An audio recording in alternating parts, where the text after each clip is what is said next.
నీ వాక్యము నన్ను బ్రతికించి ఉన్నది.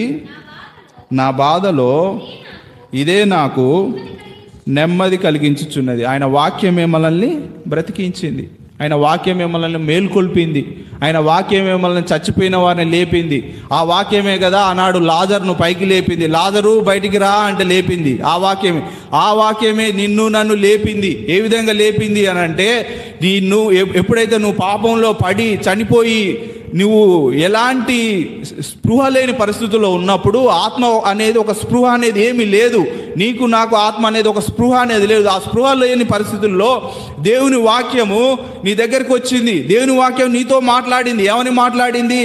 ఇగో నువ్వు చనిపోయి ఉన్నావు, లే లాజరు లే అన్నట్టు నిన్ను కూడా ఆయన లేపిండు. నీవు ఆ వాక్యం నీకు ఏ విధంగా తగిలిందో అది నీకే తెలుసు. నీ వాక్యం ఆ రోజు నీతో మాట్లాడింది వాక్యము. ఈరోజు రక్షణ పొందిన వారు అందరూ వ్యక్తుల్లో కూడా ఒకప్పుడు మీరు ఆత్మలో చనిపోయిన వారు, ఆత్మలో చనిపోయి ఆత్మలో ఎలాంటి స్పృహ లేని వారితో దేవుడు ఏం చేసిండు? ఆ వాక్యం అనేది మాట్లాడింది. ఆ వాక్యమే నిన్ను దర్శించింది. ఆనాడు వాక్యము దర్శించి నిన్ను లేపింది. నీలో ఒక ఆత్మలో ఒక జీవాన్ని నింపింది. మళ్ళా ఆ జీవం ఇచ్చింది. ఆ జీవం ఇవ్వడం వల్ల నువ్వు ఈనాడు ఏం చేస్తున్నావు తెలుసా? మందిరానికి వచ్చినావు. ఈనాడు నువ్వు నా దేవుణ్ణి నేను పూజించాలి, నా దేవుణ్ణి నేను ఆరాధించాలి, నా దేవుణ్ణి నేను స్తుతించాలి అన్న ఆశ అనేది నీలో పుట్టింది.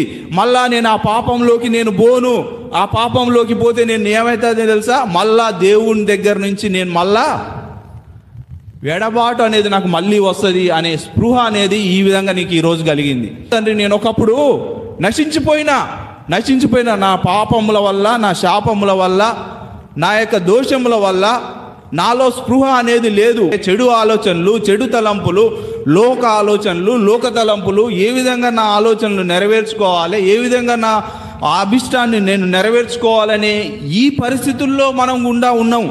ఆ పరిస్థితుల్లోనే మనం పోతున్నాం. అప్పుడు దేవుని వాక్యం నిన్ను నన్ను దర్శించింది. ఆ వాక్యమే మనల్ని బ్రతికించింది. దాన్ని రక్షించినప్పుడు అని వదిలిపెట్టే దేవుడు కాదు, ఆయన సంరక్షించే దేవుడు కూడా, నిన్ను నన్ను కాపాడే దేవుడు కూడా ఉంటాడు. ప్రతి దినము నిన్ను నన్ను కాపాడే దేవుడు, ఆయన హెచ్చరించే దేవుడు. ఇగో ఈ విధంగా నువ్వు నడుచుకోవాలి, ఈ విధంగా మీరు నడుచుకోవాలి, ఈ విధంగా మీరు బ్రతకాలి, ఈ విధంగా దేవుని మహింపరచాలని పరిశుద్ధాత్మ దేవుడు నీకు నాకు ప్రతిరోజు మనల్ని హెచ్చరిస్తూనే ఉండు.